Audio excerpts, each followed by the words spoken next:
আসসালামু আলাইকুম। আসসালামু আলাইকুম। সুপ্রিয় চাকরি প্রার্থী ভাই বোনেরা, আশা করি সবাই ভালো আছেন।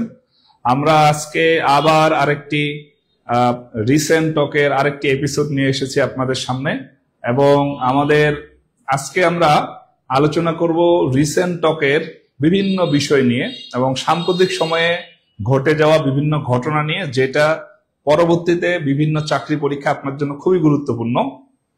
তো আমরা সবাই লাইভে যুক্ত হয়ে, আপনারা আশেপাশে যারা আছেন সবাইকে লাইভে যুক্ত করেন এবং আমাদের টিউটোরিয়াল যে পেজ আছে সেই পেজে সবাইকে ইনভাইট করেন, শেয়ার করেন এবং মেনশন করেন, যাতে সবার এই লাইভটা দেখে সবাই বিভিন্ন ক্ষেত্রে উপকৃত হতে পারে।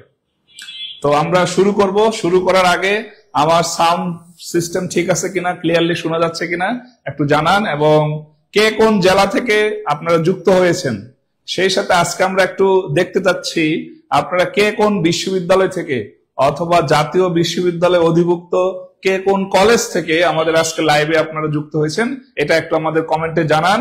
আমরা খুব জোর 2 থেকে 3 মিনিট সময় নিব, এরপর আমরা আজকের আলোচনাটা শুরু করব।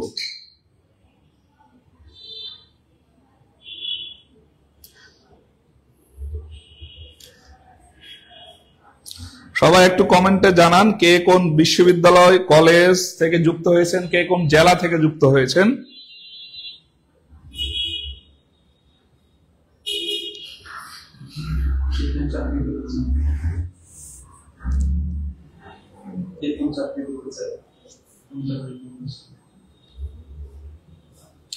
এবং একটু জানান যে আসলে ভবিষ্যতে কে কোন চাকরিতে প্রবেশ করতে চান, বা চাকরি বললে ভুল হবে, এখানে কার কি স্বপ্ন আছে। হ্যাঁ, স্বপ্ন তো অনেক জেনারেলাইজ একটা জিনিস, আমরা একটু জানাই। একজন বলছেন আমি কুড়িগ্রাম থেকে, রংপুর কারমাইকেল কলেজ প্রথম পর্ব, থ্যাংক ইউ। আসসালামু আলাইকুম স্যার। ওয়ালাইকুম আসসালাম। এমআর মিলন পঞ্চগড় থেকে, আমারও হোম ডিস্ট্রিক্ট কিন্তু পঞ্চগড়ে, আর আমি পড়াশোনা করেছি ঢাকা বিশ্ববিদ্যালয়ে অর্থনীতি বিভাগে, এবং বর্তমানে আমি বাংলাদেশ ব্যাংকে কর্মরত আছি। এবং গত কয়েক মাস আগে যে 44তম বিসিএস এর ফল প্রকাশিত হয়েছে, সেখানে আমি জেনারেল এডুকেশন ইকোনমিক্স পদে সুপারিশ প্রাপ্ত হয়েছি। তো আমরা আজকে ক্লাসটা শুরু করব। শুরু করার আগে আমাদের গুরুত্বপূর্ণ একটা অ্যানাউন্সমেন্ট আছে আপনাদের জন্য, এবং সেটা এক ধরনের সারপ্রাইজ আপনাদের জন্য ধরতে পারেন। এবং সেই সারপ্রাইজটা হচ্ছে আজকে ক্লাস চলাকালীন যিনি আমাদের পেজে সর্বোচ্চ ইনভাইট দিতে পারবেন, যিনি আমাদের পেজে বা এই ক্লাসটি সর্বোচ্চ শেয়ার দিতে পারবেন এবং এই ক্লাসটিতে সর্বোচ্চ মেনশন দিতে পারবেন, এই 3 ক্যাটাগরিতে আমরা 3 জনকে পুরস্কৃত করব। এবং পুরস্কার থাকবে বাংলাদেশ ও আন্তর্জাতিক একটি করে ম্যাপ 2টি, এবং আমাদের যে টিউটোরিয়ালের গবেষণামূলক লেকচার বুকগুলো রয়েছে, অর্থাৎ বইগুলো রয়েছে, সেইগুলো 1 সেট করে 3 জন 3 সেট পাবেন। এবং আমাদের যে টিউটোরিয়ালের বইগুলো আছে সেগুলোর মূল্যই কিন্তু 1200 টাকার উপরে প্রায়। হ্যাঁ, সেই সাথে আমরা আপনাদেরকে একটি বাংলাদেশের মানচিত্র এবং একটি আন্তর্জাতিক মানচিত্র উপহার হিসেবে আপনার ঠিকানায় কুরিয়ারে পাঠিয়ে দিব। তাহলে আজকে আমরা সবাই যুক্ত হই আজকে পেজে, এবং সবাইকে যুক্ত করি, লাইভটা শেয়ার করে দিই।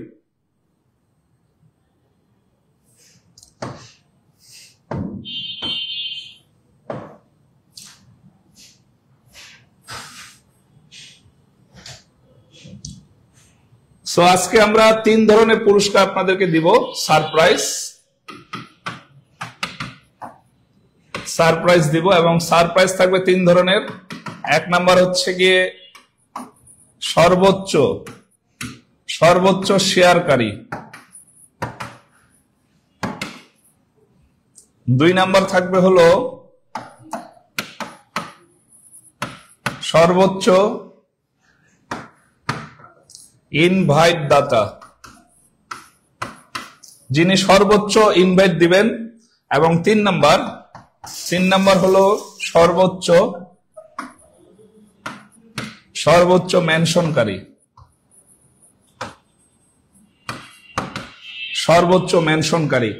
এই 3 ধরনের ক্যাটাগরিতে আমরা আজকে পুরস্কৃত করব আপনাদেরকে। এবং আপনারা দ্রুত আপনাদের মোবাইল থেকে এই ক্লাসটি শেয়ার করে দিন এবং আমাদের পেজে, টিউটোরিয়াল পেজে ইনভাইট করুন আপনাদের বন্ধু বান্ধব, সিনিয়র জুনিয়র যারা আছেন, এবং পরবর্তীতে এই পেজ থেকে যত ধরনের ক্লাস দেয়া হবে এই ক্লাসগুলো করার মাধ্যমে তারা যাতে পরবর্তীতে উপকৃত হতে পারে সেই কাজটি আপনি করে ফেলতে পারেন। এবং সর্বশেষ হচ্ছে সর্বোচ্চ মেনশনকারী। তাহলে এই 3 ক্যাটাগরিতে আমরা পুরস্কৃত করব এবং এই 3 ক্যাটাগরিতে আপনাদেরকে আমরা আমাদের টিউটোরিয়ালের যে মূল লেকচার বুক বা বইগুলো আছে সেগুলো 1 সেট করে 3 সেট আপনার কুরিয়ারে আপনার ঠিকানায় পাঠিয়ে দেওয়া হবে এবং সেই সাথে বাংলাদেশ আন্তর্জাতিকের একটি করে ম্যাপ আপনাদের ঠিকানায় পাঠিয়ে দেওয়া হবে। সো আমরা ক্লাসটি শুরু করব। ক্লাসটি শুরু করে আমরা কিন্তু এখনো আলোচনা শুরু করিনি। হ্যাঁ, আমরা এখনো আলোচনা শুরু করিনি। আমাদের আলোচনা একটু পরে শুরু হবে। জাস্ট 1-2 মিনিটের মধ্যে আপনারা ক্লাসটা একটু শেয়ার করে দেন এবং কমেন্টে জানান কে কোন জেলা থেকে যুক্ত হয়েছেন, কে কোন কলেজ থেকে যুক্ত হয়েছেন এবং কে কোন বিশ্ববিদ্যালয় থেকে যুক্ত হয়েছেন। সবাই একটু জানান। যেমন শেষের কবিতা লিখেছেন, আসসালামু আলাইকুম। শেষের কবিতা থেকে যে আইডিটা, উনি প্রতিদিনই নিয়মিত ক্লাসগুলো করেন, ধন্যবাদ আপু আপনাকে। এরপরে জান্নাতুল ফেরদৌস লিখেছেন, আসসালামু আলাইকুম। ওয়ালাইকুম আসসালাম। আপনাদেরকেও সান্ধ্যকালীন শুভেচ্ছা জানাচ্ছি এবং সবাইকে সালাম, আসসালামু আলাইকুম।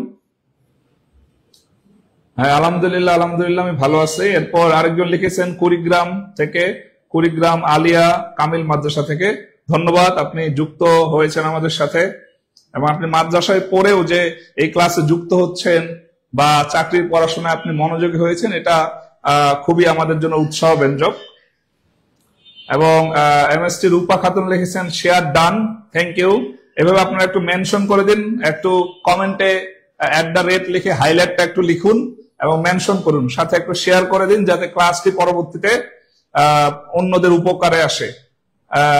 এরপরে আন্না হিল বলেছেন, আমি চট্টগ্রাম থেকে বলছি।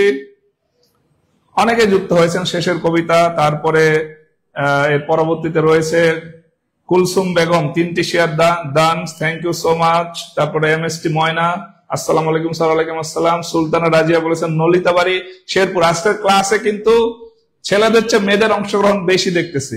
এখন বুঝতেছি না এটা কি আসলেই মানে প্রকৃতভাবেই এরা জেন্ডার গত দিক দিয়ে এরা নারী কিনা, বা ফেক আইডিও হতে পারে যে পুরুষ কিন্তু নারীর নামে ফেক আইডি খুলছে।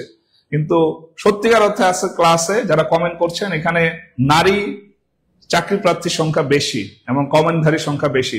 Share done, thank you so much. আমরা একটু নিচের দিকে যাই। একজন বলেছেন রোদেলা শারমিন, স্যার আমি পঞ্চগড় থেকে, থ্যাংক ইউ সো মাচ। পঞ্চগড়ে কোন উপজেলা এটা একটু কমেন্টে জানাতে পারেন এবং এই ক্লাসটি আজকে শেয়ার দিয়ে আপনার টাইমলাইনে এবং অন্যান্য জায়গায় শেয়ার করে রেখে দিতে পারেন।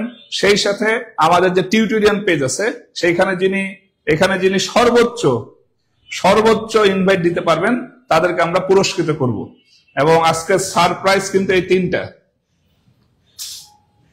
আমরা এখন 6:27 হয়ে গেছে, আমরা 6:30 মধ্যে আলোচনা আজকে শুরু করে দিব। হ্যাঁ, এবং একটু মনে রাখবেন আমাদের পেজ থেকে কিন্তু প্রতিদিন বিকাল 3টা, সন্ধ্যা 6টা এবং রাত 9টা, এই 3টা টাইমে আমাদের ক্লাস চলমান থাকে এবং এই 3টা টাইমে আপনি বিভিন্ন বিষয়ের উপরে ফ্রি ক্লাস করতে পারবেন, যেটা পরবর্তীতে আপনাদের চাকরি পাওয়ার ক্ষেত্রে অনেকটা হেল্প করবে। এবং আমাদের যে পেইড ব্যাচ গুলো আছে এই পেইড ব্যাচ গুলোতেও কিন্তু আপনি এই যে এখানে লাইভে যে ক্লাসগুলো দেখছেন এই মানের ক্লাসগুলো কিন্তু আমাদের পেইড ব্যাচে হচ্ছে। সো আমরা আপনাদেরকে আহ্বান জানাবো আমাদের যে পেইড ব্যাচ গুলো সেগুলোতে যুক্ত হওয়ার এবং আমাদের যে অফার রয়েছে আমরা আপনাদেরকে কি কি দিচ্ছি এবং কিভাবে আপনি আমাদের সাথে যুক্ত হতে পারেন এগুলো আমরা ক্লাসের শেষে বিস্তারিত বলবো। আশা করি আপনারা ক্লাসটি শেষ পর্যন্ত দেখবেন এবং আজকের ক্লাসটা কিন্তু খুবই গুরুত্বপূর্ণ সাম্প্রতিকের জন্য। এই যে গত শুক্রবারে মাদক দ্রব্যের পরীক্ষা হয়েছে, এর আগে খাদ্যদ্রব্য অধিদপ্তরের পরীক্ষা হয়েছে, এরপরে বিজিএস এর পরীক্ষা হয়েছে, এরপর আমরা দেখতে পেয়েছি ইসলামী ব্যাংক বাংলাদেশ লিমিটেডের ট্রেনি অ্যাসিস্ট্যান্ট অফিসারের পরীক্ষা হয়েছে। সবগুলাতে কিন্তু সাধারণ জ্ঞান সাম্প্রতিক এসেছে প্রায় 90%। 2-3টা হয়তো বা স্থায়ী তথ্য থেকে এসেছে, অন্য সবগুলো প্রশ্ন আমরা দেখেছি সাম্প্রতিক থেকে এসেছে। সুতরাং আপনি সাম্প্রতিকটা যদি নিয়মিত চর্চা না করেন পরীক্ষার হলে গেলে কিন্তু আপনি গোলায় ফেলবেন। তো সাম্প্রতিক গুরুত্বপূর্ণ সাধারণ জ্ঞান বোঝার জন্য। সাধারণ জ্ঞান শুধু আগের গুলাই পড়লে হবে না, সাম্প্রতিকের সাথে অ্যালাইন করে সাইমালটেনিয়াসলি আপনাকে পড়াশোনাটা করতে হবে। তো আমরা ক্লাসটা শুরু করব, সবাই একটু শেয়ার করে দিন এবং সবাই ক্লাসে আসছেন। থ্যাংক ইউ সবাইকে। ইসরাত জাহান বলেছেন বরগুনা থেকে, রাব্বাতুল বায়াত বলেছেন আসসালামু আলাইকুম। ওয়ালাইকুম আসসালাম। স্যার আমার কথা পড়েন না কেন? এই তো পড়ছি, সবার কথাই পড়ছি। সবাইকে অসংখ্য ধন্যবাদ। একজন বলছে স্যার আমার অনেক ইচ্ছে কম্বাইন্ড ব্যাচে ভর্তি হবো ইনশাল্লাহ। আপনি আমাদের ক্লাসটা শেষ পর্যন্ত দেখুন। আপনার কোনো সমস্যা থাকলে সেখানে আমাদের হটলাইন নাম্বার আছে। হ্যাঁ, আমরা ইনশাল্লাহ আপনাদের সাধ্যমতো আপনাকে সহযোগিতা করব।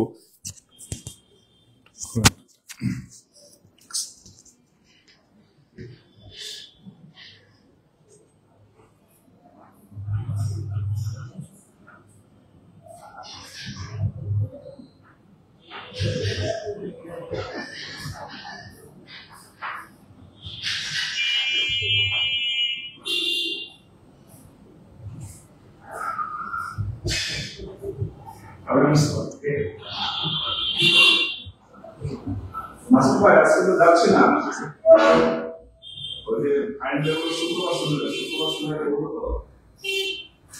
আচ্ছা ঠিক আছে।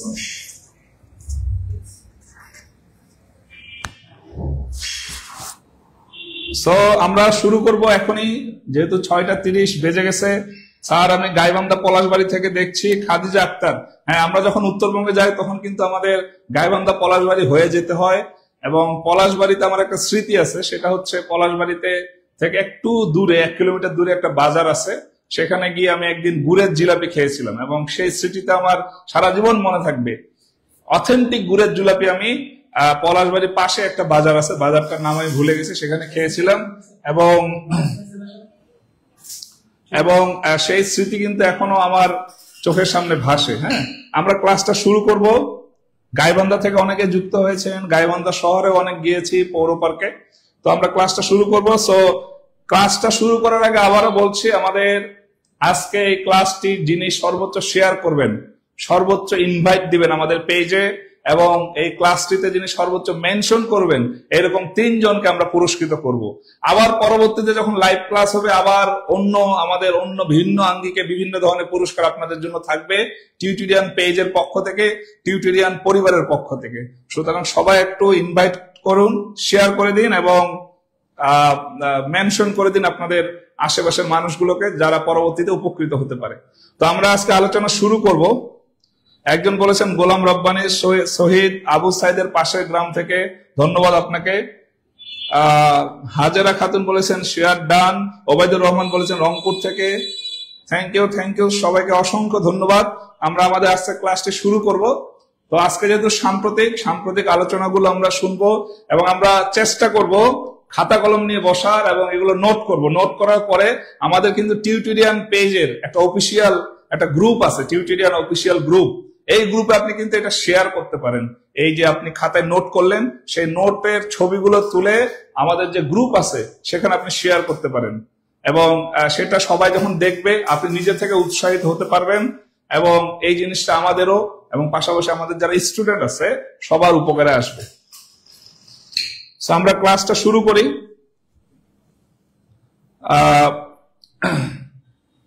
প্রথম প্রশ্ন 1 নম্বর প্রশ্ন হচ্ছে 2026 সালে ফুটবল বিশ্বকাপের মাস্কট কয়টি? এটা কিন্তু গত শুক্রবারে একটা চাকরি পরীক্ষা এসেছে এবং আমরা যখন এর আগের ক্লাসে আমরা পড়িয়েছিলাম 2026 সালে ফুটবল বিশ্বকাপ সম্পর্কে। সো এই কোশ্চেন, এই 26 সালের বিশ্বকাপ থেকে কিন্তু প্রশ্ন চলে এসেছে। সো 2026 সালে ফুটবল বিশ্বকাপের মাস্কট কয়টি?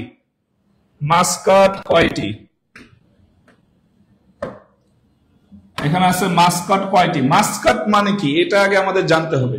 মাস্কট মানে হচ্ছে একটা প্রতীক যেটা মূলত ফুটবল বিশ্বকাপ যে দেশটিতে অনুষ্ঠিত হবে সেই দেশের ইতিহাস এবং ঐতিহ্যকে তুলে ধরে। এটা একটা প্রতীক।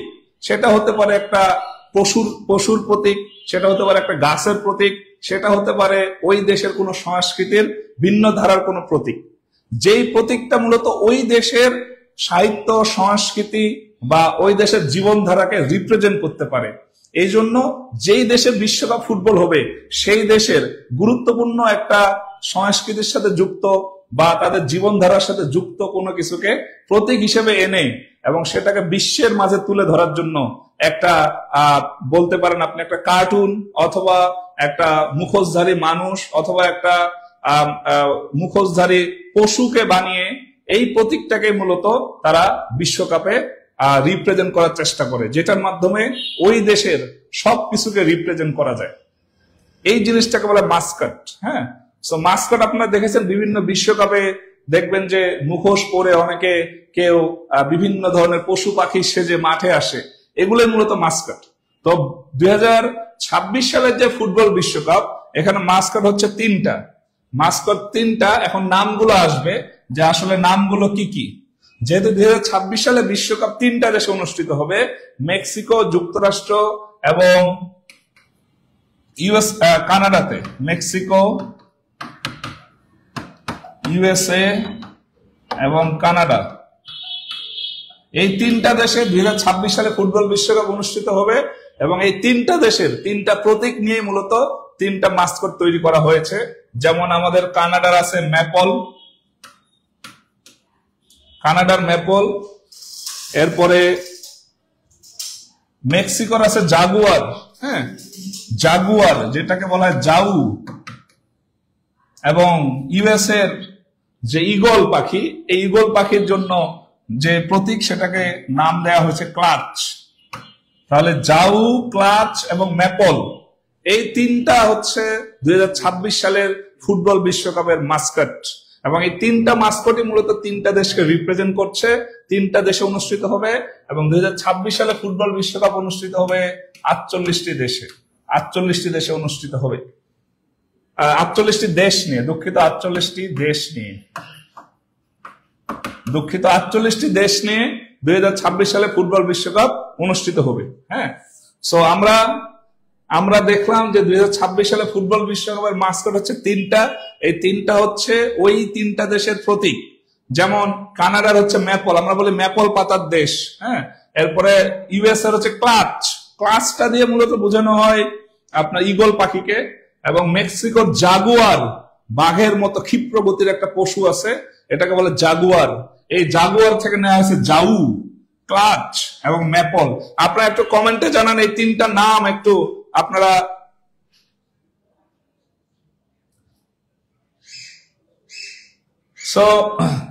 আপনারা একটু কমেন্টে এই তিনটা নাম একটু লিখে দেন, জাউ, ম্যাপল এবং ক্লাচ। জাউ, ম্যাপল এবং ক্লাচ, এই তিনটে কিন্তু 2026 সালে ফুটবল বিশ্বকাপের তিনটা মাস্কট। আপনারা একটু কমেন্টে জানান, যাতে একবার লিখলে আপনার সারা জীবন মনে থাকতে পারে। এখানে কোনো শর্টকাট নাই, আপনি নামগুলো দেখলেই বুঝতে পারবেন। হ্যাঁ, পরীক্ষার হলে এমন না যে আপনি খুব সারা জীবন মুখস্থ করবেন তারপরে মনে আসছে না পরীক্ষার হলে, এমন না। আপনি একবার দেখলেই বুঝতে পারবেন। জাস্ট লিখে রাখেন আপনার কমেন্টে জাউ, ক্লাচ এবং ম্যাপল। এরপর আমরা 2 নম্বর কোশ্চেনে যাব। তাহলে 2026 সালে ফুটবল বিশ্বকাপ তিনটা দেশে অনুষ্ঠিত হবে, তিনটা দেশের প্রতীক গুলাকে নিয়ে যে তিনটা মাস্কট, এই হলো 2026 সালে ফুটবল বিশ্বকাপের তিনটা মাস্কট। এবং 2026 সালে ফুটবল বিশ্বকাপ অনুষ্ঠিত হবে 48টি দেশ নিয়ে। এর পরের প্রশ্নে আমরা চলে যাই। আপনারা যারা স্ক্রিনশট নিচ্ছেন বা নোট করছেন, ভালো করে নোট করে রাখবেন, এটা আপনার অনেক কাজে দিবে।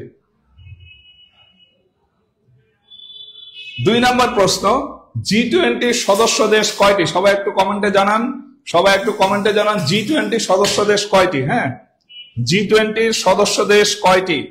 G20 হলো উন্নয়নশীল দেশগুলোর একটা সংগঠন। যেই G20 মূলত বিশ্বে যে উন্নয়নশীল দেশগুলো আছে, অগ্রসমান, উন্নয়নশীল, অর্থনৈতিক দিক দিয়ে উন্নয়নশীল, এই দেশগুলোকে নিয়ে মূলত G20 গঠিত হয়।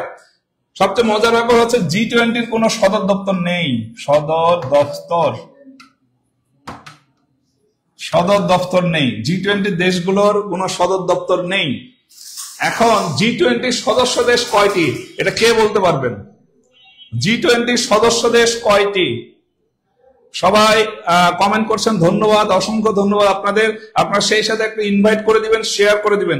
ইনভাইট করতে তো সমস্যা হয় না, জাস্ট ইনভাইটে চেপে অল চেপে দিবেন যাতে ইনভাইট হয়ে যায়। হ্যাঁ, একটু সবাইকে ইনভাইট করবেন, এই ক্লাসটা শেয়ার করে দিবেন এবং মেনশন করে দিবেন। সর্বোচ্চ শেয়ারকারী, সর্বোচ্চ মেনশনকারী এবং সর্বোচ্চ ইনভাইটকারীকে আমরা কিন্তু পুরস্কৃত করব, আমরা কথা দিয়েছি। এবং পরবর্তীতে বিভিন্ন যখন ক্লাস থাকবে, লাইভ ক্লাস হোক, সেটা পেড বেসের ক্লাস হোক, আমরা কিন্তু বিভিন্ন ক্লাসে বিভিন্ন রকমের সারপ্রাইজ নিয়ে আসবো আপনাদের জন্য। কারণ আপনারা আমাদের প্রাণ, আপনারা টিউটোরিয়াল পরিবারের অংশ, আমরা সবাই টিউটোরিয়াল পরিবার, আপনারা সবাই এক।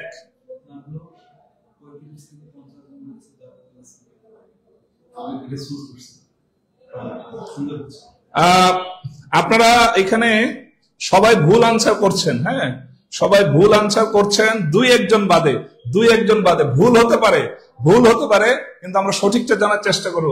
এখানে বলেছে G20 সদস্য দেশ কয়টি? এটার কিন্তু সদর দপ্তর নেই।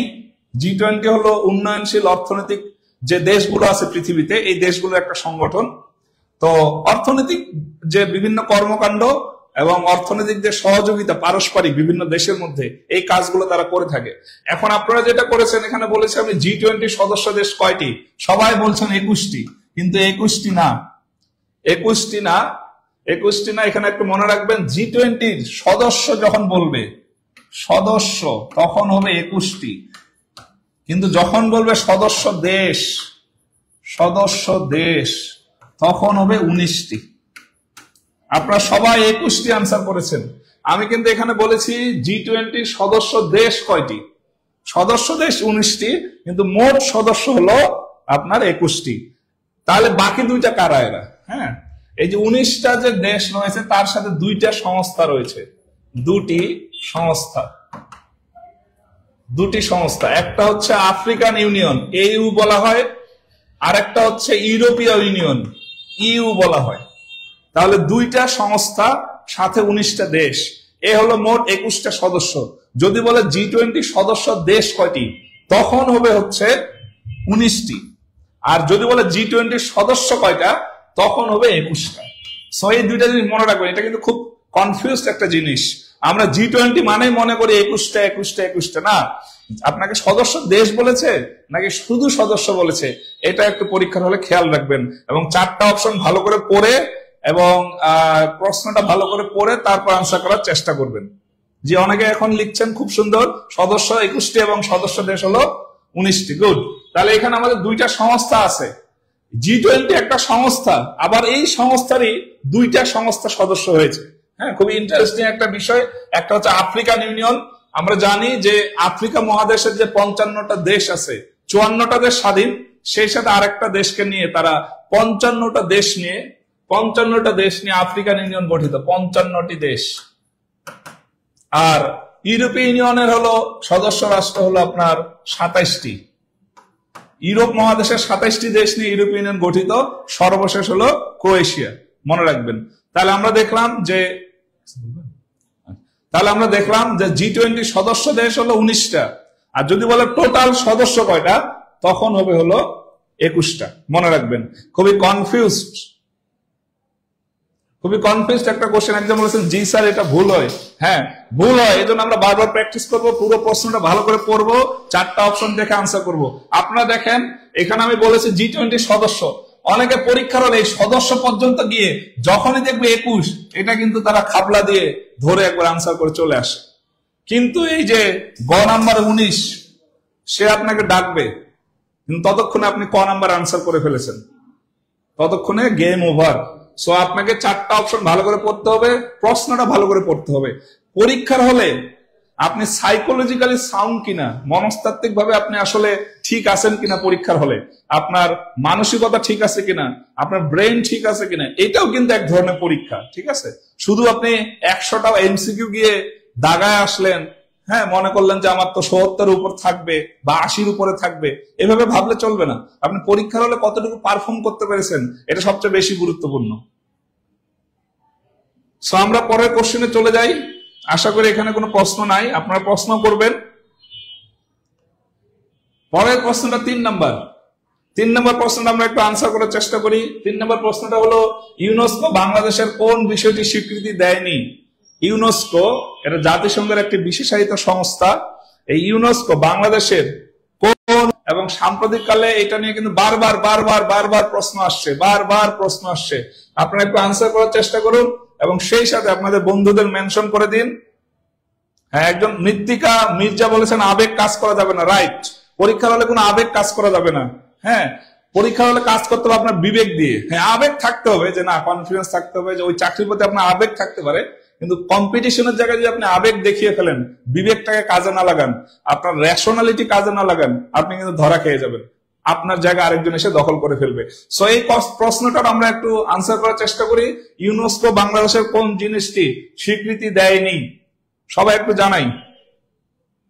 অনেকেই ভুল আনসার করছেন, একজন দুইজন বাদে অনেকেই ভুল আনসার করছেন। তো দেখি আমরা, ইউনেস্কো বাংলাদেশে অনেকগুলো জিনিসকে স্বীকৃতি দিছে। হ্যাঁ, ইউনেস্কো বাংলাদেশের অনেকগুলো জিনিসকে স্বীকৃতি দিছে। ইউনেস্কো কি করেছে? 1 নাম্বার, সে আমাদের যে বাংলা ভাষা অর্থাৎ আমাদের যে আন্তর্জাতিক মাতৃভাষা দিবস আছে 21শে ফেব্রুয়ারি, এবং বাংলা ভাষাকে 1999 সালে স্বীকৃতি দেয়। 1999 সালে স্বীকৃতি দেয়। এরপর আমাদের যে ওয়ার্ল্ড হেরিটেজ সাইট আছে 3টি। ওয়ার্ল্ড হেরিটেজ সাইট অথবা বিশ্ব ঐতিহ্য, এই যে বিশ্ব ঐতিহ্য যে আছে, এই বিশ্ব ঐতিহ্য স্বীকৃতি দিয়েছে 3টি। কি কি? 1 নাম্বার হচ্ছে সুন্দরবন, 2 নাম্বার হচ্ছে 7 গম্বুজ মসজিদ,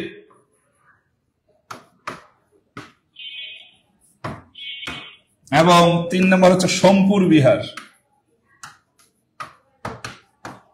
সোমপুর বিহারটা হচ্ছে নওগাঁতে, সোমপুর বিহার। হ্যাঁ, মনে রাখবেন 3টাই স্বর দিয়ে। হ্যাঁ, সোমপুর বিহার, সুন্দরবন এবং 7 গম্বুজ মসজিদ 3টাই কিন্তু স্বর যেটা আছে দিয়ে। তাহলে আমাদের ইউনেস্কো কি কি স্বীকৃতি দিয়েছে? বাংলা ভাষাকে 1999 সালে স্বীকৃতি দিয়েছে। এরপর আমাদের 3টা ওয়ার্ল্ড হেরিটেজ সাইট আছে, সুন্দরবন, 7 গম্বুজ মসজিদ এবং সোমপুর বিহার। এই 3টাকে ওয়ার্ল্ড হেরিটেজ সাইট হিসেবে স্বীকৃতি দিয়েছে। এবং ইউনেস্কো যেটা করেছে, এই যে অধরা সংস্কৃতি, এটাকেও কিন্তু আমাদের স্বীকৃতি দিয়েছে। পুরো পৃথিবীতে যেসব দেশে যেই সংস্কৃতিগুলো হারিয়ে যাওয়ার পথে, অর্থাৎ এগুলো আমাদের রক্ষা করতে হবে, এগুলো ইউনেস্কো স্বীকৃতি দিয়েছে অধরা সংস্কৃতি। ইংলিশে বলা হয় ইনটেনজিবল কালচার বা অধরা সংস্কৃতি। হ্যাঁ, যেগুলো হারিয়ে যাওয়ার পথে বা এটা আমাদের কৃষ্টি কালচারকে রিপ্রেজেন্ট করে, এই জিনিসটাকে ইউনেস্কো নাম দিয়েছে অধরা সংস্কৃতি। তাহলে ইউনেস্কো আমাদেরকে স্বীকৃতি দিয়েছে অধরা সংস্কৃতি, বিশ্ব ঐতিহ্য এবং বাংলা ভাষা। সেই সাথে কিন্তু শেখ মুজিবুর রহমানের যে 7ই মার্চের ভাষণ, সেটাকেও কিন্তু ইউনেস্কো স্বীকৃতি দেয় 2017 সালে বিশ্ব প্রামাণ্য ঐতিহ্য হিসেবে। সো এই 3টা জিনিস ইউনেস্কো স্বীকৃতি দেয়। এখানে আরেকটা জিনিস আপনারা গুরুত্বপূর্ণ মনে রাখবেন, অধরা সংস্কৃতি। অধরা সংস্কৃতি যেহেতু আমাদের স্বীকৃতি দিয়েছে, আমাদের অধরা সংস্কৃতি আছে 5টি অধরা সংস্কৃতি। 5টি অধরা সংস্কৃতি। হ্যাঁ, 1 নাম্বার হচ্ছে জামদানি শাড়ি, 2 নাম্বার হচ্ছে শীতল পাটি, 3 নাম্বার হলো রিক্সা চিত্র,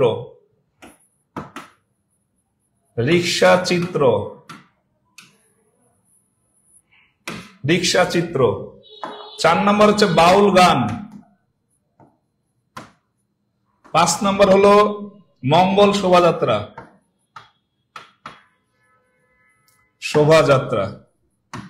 তাহলে এই 5টা জিনিসকে ইউনেস্কো অধরা সংস্কৃতি হিসেবে স্বীকৃতি দিয়েছে, খুবই গুরুত্বপূর্ণ।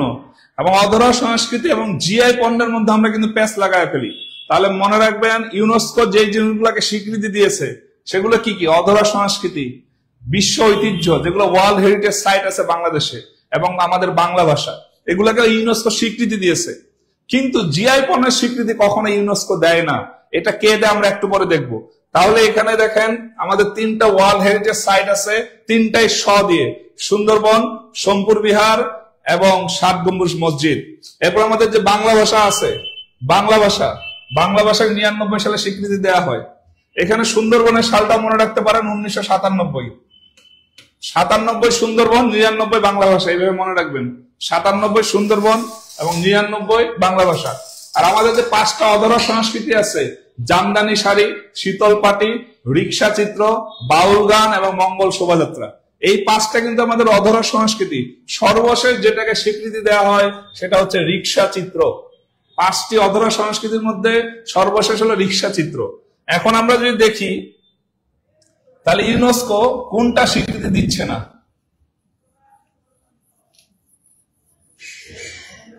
এই প্রশ্নের আনসার হবে গ। এই প্রশ্নের আনসারটা হবে গ। সো আমরা একটু দেখি, এই গ নাম্বার হবে উত্তর, সঠিক উত্তর। জিআই পণ্যের স্বীকৃতি ইউনেস্কো দেয় না। তাহলে জিআই পণ্য মানে কি? জিআই পণ্য, জিআই মানে হলো জিওগ্রাফিক্যাল ইন্ডিকেশন।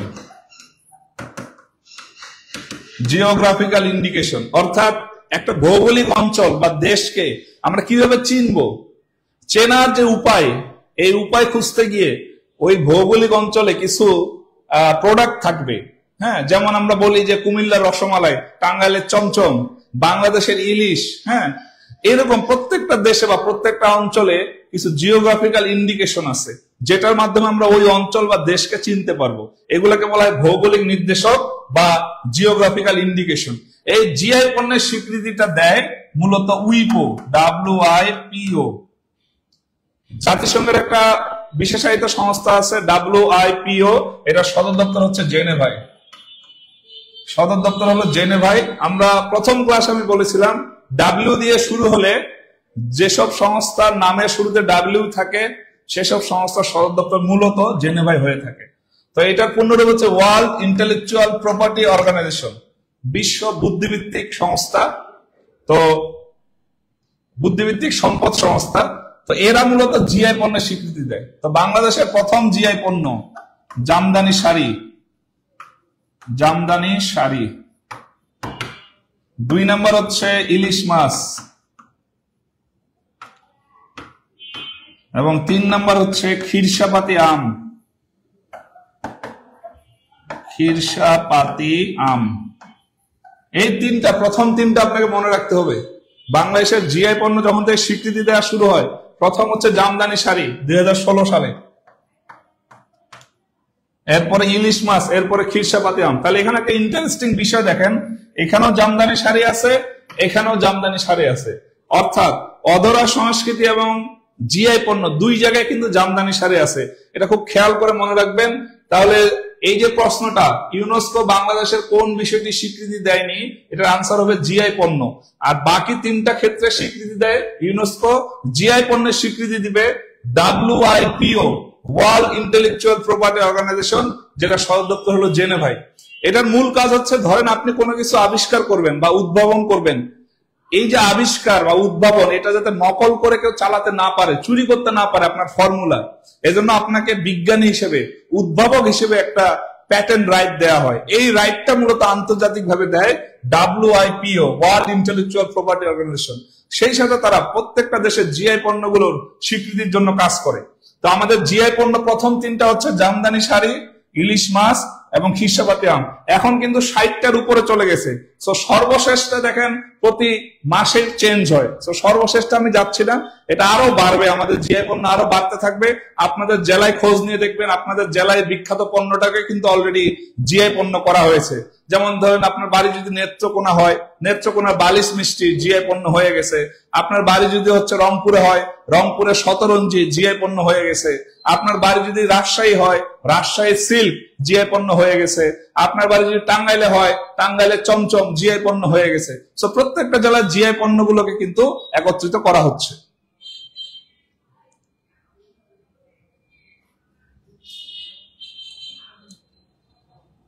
সো আমরা দেখলাম এখানে অধরা সংস্কৃতি এবং জিআই পণ্যের পার্থক্যটা। হ্যাঁ, ঠিক আছে, আমরা পরের প্রশ্নে যাই।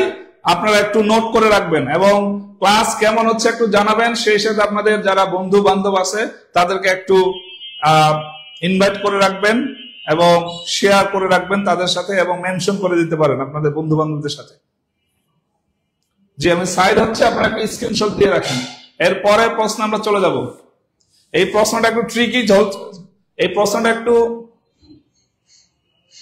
ট্রিকি ছিল যে আসলে ইউনেস্কো আমাদের কি স্বীকৃতি দেয় আর উইপো আমাদের কি স্বীকৃতি দেয়। চট্টগ্রামে অনেকগুলো পণ্যকে জিআই পণ্য করা হয়েছে, হ্যাঁ, অনেক পণ্য আছে।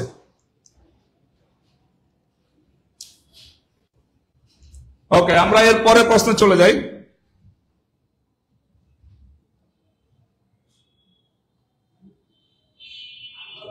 এর পরের প্রশ্ন 4 নাম্বার, সাম্প্রতিক। এটা সাম্প্রতিক। পাকিস্তান ও আফগানিস্তানের মধ্যকার সাম্প্রতিক অস্ত্রবিরতি চুক্তি কোথায় স্বাক্ষরিত হয়? সম্প্রতি পাকিস্তান আফগানিস্তানে হামলা চালায়, তো ওই হামলার পরে মূলত একটা জায়গায় গিয়ে তারা অস্ত্রবিরতি চুক্তি স্বাক্ষর করে এবং তাদের যুদ্ধটা সাময়িকভাবে বন্ধ হয়। তো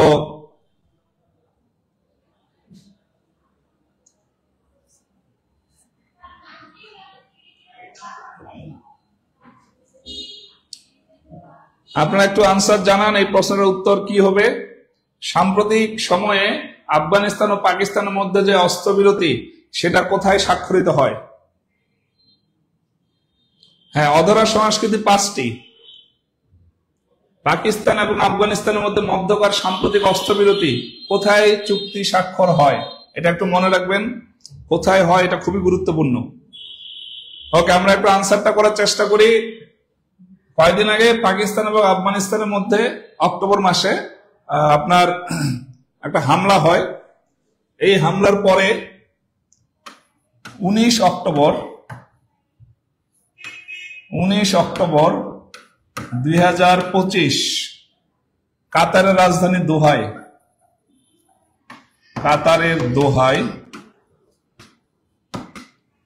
কাতারের দোহায় এই দুইটা দেশের মধ্যে অস্ত্রবিরতি চুক্তি স্বাক্ষরিত হয় এবং কাতার এটাতে মধ্যস্থতা করে। এখন এই যুদ্ধটা কেন হয়, যুদ্ধটা বা এই হামলাটা কেন হয়? এই হামলাটা হয় একটা গোষ্ঠী ছিল যেটাকে পাকিস্তান বলছে জঙ্গি গোষ্ঠী, সেটার নাম হচ্ছে টিটিপি। এটা পূর্ণরূপ হচ্ছে তেহরিকে তালেবান পাকিস্তান। তেহরিকে তালেবান পাকিস্তান এই যে গোষ্ঠীটা আছে, 2021 সালে আফগানিস্তানে তালেবান ক্ষমতা আসে, 21 সালের 15 আগস্ট। আসার পরে কিন্তু পাকিস্তানের ভিতরে একটা তালেবানের গোষ্ঠী ছিল যেটার নাম হচ্ছে তেহরিকি তালেবান পাকিস্তান, সংক্ষেপে বলা হয় টিটিপি। হ্যাঁ, তো এরা তখন সক্রিয় হয়ে ওঠে, কারণ তারা দেখতে পায় যে যেহেতু পাশের দেশে আফগানিস্তানে তালেবান এসেছে এবং তারা মনস্তাত্ত্বিক ভাবে তাদের কনফিডেন্স বেড়ে যায় এবং তারা পাকিস্তানের এবং আফগানিস্তানের যে বর্ডার অঞ্চল আছে এই জায়গায় এই ডুরাল লাইনে তারা কিন্তু অ্যাক্টিভ হয়ে যায় এবং তারা স্বাধীনতার জন্য বা ওই অঞ্চলটাকে স্বায়ত্তশাসিত অঞ্চল থেকে স্বাধীন অঞ্চল করার জন্য উঠে পড়ে লাগে। এবং এটার যে প্রধান, তিনি তখন আফগানিস্তানে ছিলেন। এবং এই এই এই এই যে গোষ্ঠীটা বা এই সংস্থাটা যাতে উঠে পড়ে না লাগতে পারে পাকিস্তানের বিরুদ্ধে, যেন পাকিস্তান সরকার করেছে কি, এটার যিনি প্রধান তাকে হামলা করে। আফগানিস্তানে তারা মনে করেছিল সে আফগানিস্তানে অবস্থান করছে, এই জন্য তারা আফগানিস্তানে হামলা করে। তার মানে এই তেহরিকে তালেবান পাকিস্তানের যিনি প্রধান, তিনি আফগানিস্তানে অবস্থান করছিলেন ভেবে পাকিস্তান আফগানিস্তানে হামলা করে, আফগানিস্তানও পাল্টা হামলা করে। এবং আফগানিস্তানকে দেখা যায় যে আপনার চীন বা হচ্ছে ভারত, এই দেশগুলো তাদেরকে মেডিকেল সহায়তা বা অন্যান্য সহায়তা গুলো পাঠানো শুরু করে। সো পরবর্তীতে এই দুইটা দেশ 19 অক্টোবর 2025 সালে কাতারের রাজধানী দোহায় তারা অস্ত্রবিরতি চুক্তি স্বাক্ষর করে এবং এটার আনসার হবে দোহা কাতার। হ্যাঁ, দোহা কাতারে তারা পরবর্তীতে অস্ত্রবিরতি চুক্তি স্বাক্ষর করে। এটা একটু মনে রাখবেন, খুবই গুরুত্বপূর্ণ একটা প্রশ্ন এবং সামনে যে পরীক্ষাগুলো হবে ইনশাল্লাহ আপনারা ধরে নিতে পারেন এই প্রশ্নটা আসতে যাচ্ছে। সো তাহলে এটার আনসার হবে কাতার দোহা। ওকে, এরপরের প্রশ্ন আমরা চলে যাই।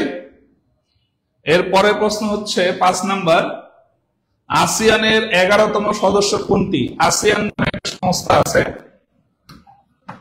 ASEAN, ASEAN association of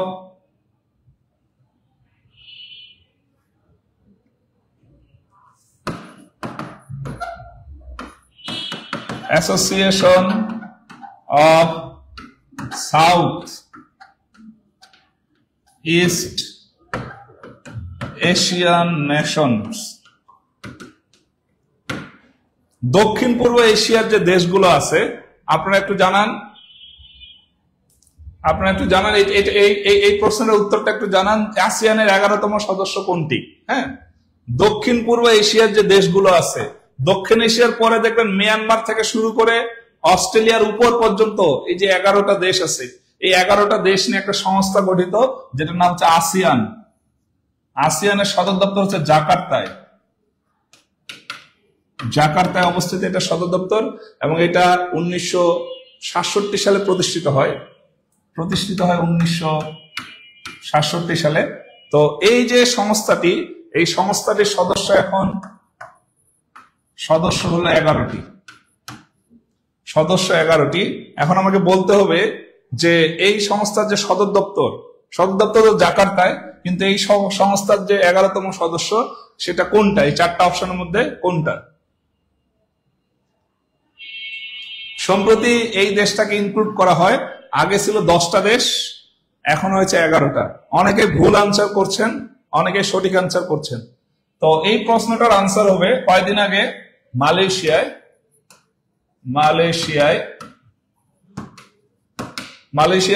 কুয়ালালামপুরে ASEAN সম্মেলন হয় অক্টোবর মাসে। সেই সম্মেলনে মূলত এই 11তম সদস্যকে ইনক্লুড করা হয়। তো অনেকে আনসার করছেন আপনারা পশ্চিম তিমুর আনসার হবে না। ব্রুনাই আগে থেকেই আসিয়ানের সদস্য ছিল। মিন্দানাও হলো ফিলিপাইনের একটা অংশ, এখানে মুসলিমরা বাস করে, ফিলিপাইনের একটা অংশ। তাহলে আনসার হবে তিমুর লিস্টের বাংলা হচ্ছে পূর্ব তিমুর একটি স্বাধীন দেশ, স্বাধীন ও সার্বভৌম দেশ। এই দেশটি আসিয়ানের 11তম সদস্য, এবং এই পূর্ব তিমুর ইন্দোনেশিয়া থেকে স্বাধীন হয়। যে ইন্দোনেশিয়া আবার এককালে নেদারল্যান্ডসের অধীনে ছিল। তো পশ্চিম তিমুর আর পূর্ব তিমুরের মধ্যে পার্থক্য আছে। পশ্চিম তিমুর স্বাধীন দেশ না, এটা ইন্দোনেশিয়ার একটা প্রদেশ বা স্বায়ত্তশাসিত অঞ্চল, কিন্তু পূর্ব তিমুর স্বাধীনতা লাভ করেছে, এবং পূর্ব তিমুর এখন বর্তমানে আসিয়ানের 11তম সদস্য। আসিয়ানের 11টা সদস্য আছে। এই 11টা সদস্যের সাথে বাংলাদেশের সম্পর্ক কিন্তু খুবই গুরুত্বপূর্ণ।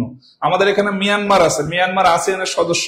মিয়ানমারের সাথে আমাদের সম্পর্কে রোহিঙ্গা ইস্যুটা খুবই গুরুত্বপূর্ণ। তো আমরাও চাচ্ছি আসিয়ানের সদস্য হতে। আসিয়ানের সদস্য হলে বা আসিয়ানের দেশগুলোর সাথে আমাদের সহযোগিতা, পারস্পরিক সম্পর্ক বাড়লে কিন্তু পরবর্তীতে দেখবো আমাদের রোহিঙ্গা ইস্যু, মাদক ইস্যু, এরপরে আমাদের যে মানব চোরাচালান হয়, হ্যাঁ, এই যে চোরাচালান বা হচ্ছে বিভিন্ন ইস্যুতে যে সমস্যাগুলো, এই সমস্যাগুলো আমরা সমাধান করার একটা প্রক্রিয়া আমাদের সামনে আসবে। সো আমরা দেখলাম এখানে আসিয়ানের 11টা সদস্য, 11তম সদস্য হচ্ছে তিমুর লিস্ট, বাংলায় বলে পূর্ব তিমুর। মনে রাখবেন এখানে যে 11টা সদস্য আছে, এই 11টা সদস্যের একটা সংক্ষিপ্ত শর্টকাট মনে রাখার উপায় একটু মনে রাখতে পারেন। সেই মনে রাখার উপায়টা হচ্ছে এমটিভির ফিল্ম দেখলে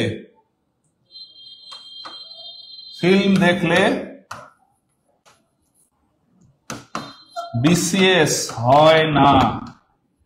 এমটিভির ফিল্ম দেখলে বিসিএস হয় না।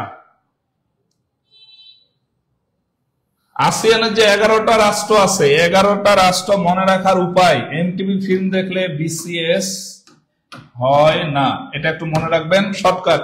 আসিয়ানের 11টা সদস্য, পরীক্ষা কিন্তু আসবে নিচের কোনটি আসিয়ানের সদস্য নয়, অথবা নিচের কোনটি আসিয়ানের সদস্য, এভাবে বিভিন্ন ভাবে প্রশ্ন আসবে। আপনারা একটু এই ছন্দটা লিখে রাখতে পারেন এবং কমেন্টে সবাই একটু জানান এমটিভির ফিল্ম দেখলে বিসিএস হয়। হ্যাঁ, সো আমরা দেখি এমতে হচ্ছে মিয়ানমার, টিতে হচ্ছে থাইল্যান্ড এবং তিমুর বা ইস্ট তিমুর, পূর্ব তিমুর এবং থাইল্যান্ড দুইটা। ভিতে হচ্ছে ভিয়েতনাম, এফতে হচ্ছে ফিলিপাইন, ফিলিপাইন বানানটা আমি একটু বাংলায় লিখি, যেহেতু পি দিয়ে শুরু এটা। সো যেহেতু এফ আছে, সো বাংলায় লিখি ফিলিপাইন। ফিলিপাইন। আইতে হচ্ছে ইন্দোনেশিয়া। ইন্দোনেশিয়া। এলতে হচ্ছে লাওস। আর আরেকটা যে এম আছে এটাতে হচ্ছে মালয়েশিয়া। মালয়েশিয়া। আর এই যে বিসিএস আছে, বিসিএস, বিতে হচ্ছে ব্রুনাই। এরপর সি, সিতে হচ্ছে কম্বোডিয়া, এবং এসতে হচ্ছে সিঙ্গাপুর। এই হচ্ছে 11টা দেশ। এমতে হচ্ছে মিয়ানমার, টিতে হচ্ছে থাইল্যান্ড এবং পূর্ব তিমুর, ভিতে ভিয়েতনাম, এফতে হচ্ছে ফিলিপাইন, আইতে হচ্ছে ইন্দোনেশিয়া, এলতে হচ্ছে লাওস, এমতে হচ্ছে মালয়েশিয়া, তারপরে বিসিএস, বিতে হলো ব্রুনাই, সিতে কম্বোডিয়া এবং এসতে হচ্ছে সিঙ্গাপুর। সবাই একটু দেশগুলো মিলায় নেবেন, আপনাদের যে কোনো বইয়ে কিন্তু এটার আনসার পাবেন, ঠিক আছে?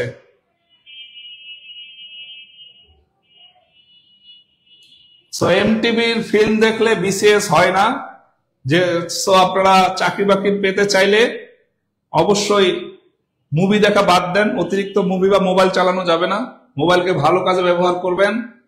সো এমতে হচ্ছে মিয়ানমার, টিতে হচ্ছে থাইল্যান্ড বা পূর্ব তিমুর, ভিতে ভিয়েতনাম, এফতে ফিলিপাইন, আইতে ইন্দোনেশিয়া, এলতে লাওস, এমতে মালয়েশিয়া এবং বিতে ব্রুনাই, সিতে কম্বোডিয়া এবং এসতে হলো সিঙ্গাপুর। এই 11টি রাষ্ট্র এখন আসিয়ানের সদস্য, যে 11টি রাষ্ট্র হলো দক্ষিণ এশিয়ার পাশেই দক্ষিণ পূর্ব এশিয়ার অঞ্চলের অন্তর্গত। তো সবাই একটু কমেন্টে জানান, এই 11টা দেশের নাম একটু কমেন্ট করে বলতে পারেন। পাশাপাশি আপনারা আপনাদের বন্ধু বান্ধবকে মেনশন করতে পারেন এবং শেয়ার করে দিবেন।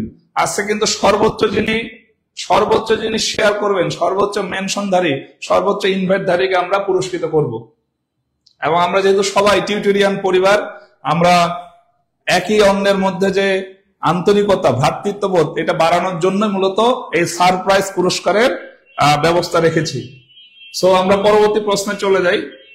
পরবর্তী প্রশ্নটা হচ্ছে 6 নাম্বার। সর্বশেষ মুসলিম নোবেল জয়ীর নাম কি? সর্বশেষ মুসলিম নোবেল জয়ীর নাম কি? খুবই গুরুত্বপূর্ণ একটা প্রশ্ন। নোবেল পুরস্কার নিয়ে প্রশ্ন 100% আসবে এবং সেটা যে কোনো পরীক্ষায়, যে কোনো দিন এবং যে কোনো অ্যাঙ্গেলে এই প্রশ্নগুলো আসবে। সো 6 নাম্বার প্রশ্নটা একটু ট্রিকি, একটু ভেবে চিন্তে আনসার করার চেষ্টা করবেন। সর্বশেষ মুসলিম নোবেল জয়ীর নাম কি? সর্বশেষ মুসলিম নোবেল জয়ীর নাম কি? আপনারা একটু কমেন্টে জানান। আমাদের এই যে মুসলিমরা মূলত 2টা ক্ষেত্রে এখনো নোবেল পায়নি।